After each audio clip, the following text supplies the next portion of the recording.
और चिराग को लेके आज पूरे दिन गर्मा गर्मी रही है। 2 घंटे के अंदर नित्यानंद राय, विजुअल चला सकते हो शर्मा, नित्यानंद राय 2 घंटे के अंदर 2 बार चिराग पासवान की आवाज पे पहुंचे। लेकिन जब दूसरी बार निकले हैं तो वो वीडियो देखने वाली है। ये पहली बार का, जब दूसरी बार निकले हैं तो देखने लायक है। चिराग इज नॉट सो हैप्पी, चिराग इतने खुश नहीं है। सूत्रों की माने तो बीजेपी ने आखिरी ऑफर दिया है 23 विधानसभा की सीटें, 2 एमएलसी और 1 राज्यसभा चिराग पासवान 40 सीट मांग रहे हैं, उनको 23 दी है, 2 एमएलसी और 1 राज्यसभा। क्या चिराग मानेंगे? मैं कहता हूं what option does he have? Prashant Kishor ने मना कर दिया है कि कुछ भी हो जाए हम अलायंस नहीं करेंगे चिराग पासवान के साथ। तो अगर अलायंस नहीं करेंगे तो चिराग जाएंगे कहां? देखिए, चिराग जो ये जाति है, जो 5.31% पासवान है, जिसकी राजनीति स्वर्गीय रामविलास पासवान ने आजीवन की अपने, उसको तोड़ना चाहते हैं चिराग wants to break it.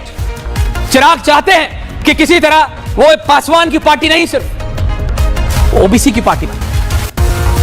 Paswan wants to increase, Paswan all over Bihar जाना चाहते हैं। चिराग चाहते हैं कि वो सिर्फ उस 8, 9, 11 सीटों पे अपना वर्चस्व ना रखे। बिहार फर्स्ट, बिहारी फर्स्ट का नारा ऐसे ही नहीं दिया उन्होंने।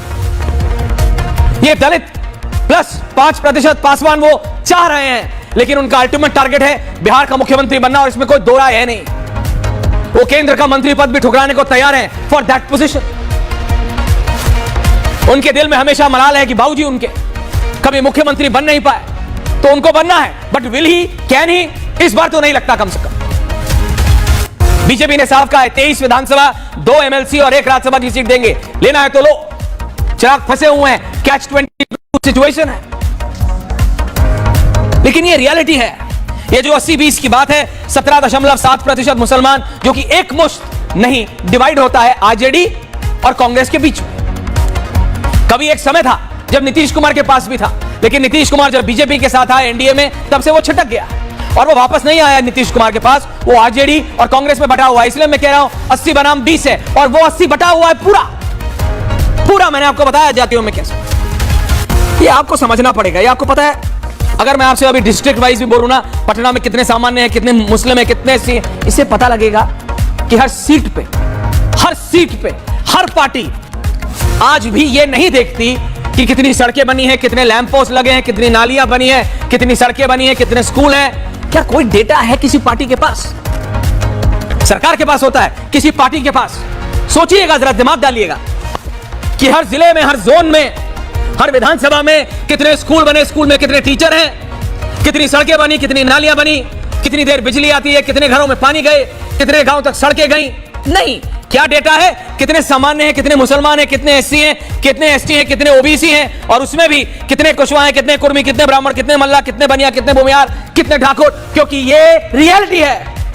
ये बात विकास की करते हैं, लेकिन डेटा क्या लेके चलते हैं? सामान्य पटना में 15% है भाई, मुस्लिम 7.18 है, एससी 11.9 यानी 12%, एसटी 0.112, ओबीसी 63%। ओबीसी को टिकट,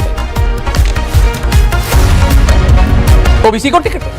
जैसे अगर आप मुसलमान वोटों पे जाए तो 2015 में महागठबंधन को 80% वोट मिला था, और 2020 में यह 76% रहा।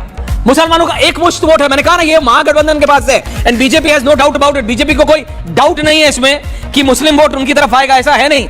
हालांकि ऐसे में असदुद्दीन ओवैसी की जो एआईएमआईएम है, the great barrister Asaduddin Owaisi, वो सीमांचल से अब मिथिलांचल की तरफ आ रहे हैं। मिथिलांचल की तरफ आ रहे हैं सुधांशु जी। वो असदुद्दीन ओवैसी कह रहे हैं कि हम दरभंगा शहर, जहां पे 23.3% मुसलमान है, वहां से हम टिकट लड़ेंगे। असदुद्दीन ओवैसी कह रहे हैं जाले, जहां पे 29% मुसलमान हैं, हम टिकट देंगे। केवटी, जहां पे 3.9% मुसलमान हैं, वहां पे हम टिकट देंगे। विस्फी, अगर मेरा उच्चारण गलत नहीं है तो, और माफी चाहता हूं अगर है तो, विस्फी 31% इस सीट पे मुसलमान है। असदुद्दीन ओवैसी कह रहे हैं मैं टिकट दूंगा। ये वही मिथिलांचल है जहां पे एक समय बीजेपी का वर्चस्व था। लेकिन अब क्यों? Population change, demography change. लेकिन अभी भी क्या असदुद्दीन ओवैसी ने यह कहा, और सोचिएगा कि मैं मिथिलांचल में इसलिए जा रहा हूं, बिहार की जनता, क्योंकि वहां विकास नहीं किया नीतीश कुमार? नहीं, वो वहां किस लिए जा रहे हैं? क्योंकि दरभंगा शहर में 23% मुसलमान है, जाले में 29%, केवटी में 31% और विस्फी में 31%।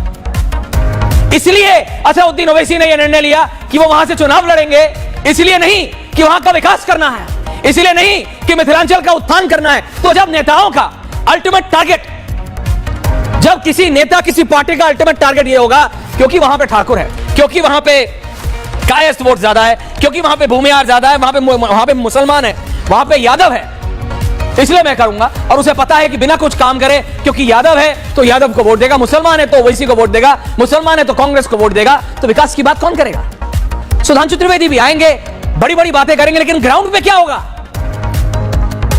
क्या कभी कोई बड़ी सॉफ्टवेयर कंपनी बिहार में लगेगी? लगेगी? पूछता हूं मैं, पूछता है भारत। कभी आपने, मैं क्यों कह रहा हूं, बिहार के युवा से पूछता हूं, मैं आपसे पूछ रहा हूं, उस 18 से 27-28 वर्ष के युवा से पूछ रहा हूं, लड़के और लड़की से पूछता हूं, क्या सपने में भी आप सोच सकते हो कि टेस्ला जैसी कंपनी कभी इंडिया में आए तो पटना में खुलेगी? कोई बड़ा एप्पल, सुधांशु जी हमेशा एप्पल की बात करते हैं और मैं हमेशा कहता हूं सुधांशु जी एप्पल का फोन बहुत महंगा है, आप कहते हैं क्या कभी एप्पल का फैक्ट्री पटना में, बिहार में कहीं लगेगी? कभी लगेगा? यह असली सवाल है बिहार के युवा के लिए। कौन? या तो जाति या तो धर्म, या तो जाति या तो हिंदू मुसलमान, और इसी के तर्ज पे असदुद्दीन ओवैसी भी चल रहा है। तो आपको क्या मिल रहा है? बिहार की जनता को क्या मिल रहा है? तेजस्वी यादव बातें बड़ी बड़ी करते हैं, आज प्रेस कॉन्फ्रेंस की 1 बजे, 4 बजे कांग्रेस से मिले, डिसाइड नहीं हो रहा है सीट, लेकिन बातें बड़ी बड़ी, विकास 1 करोड़ नौकरी दे देंगे। वादों पे आऊंगा मैं, वादों की अलग ही बात है सुधांशु जी, लेकिन विकास की सिर्फ बात है। पवन वर्मा जी भी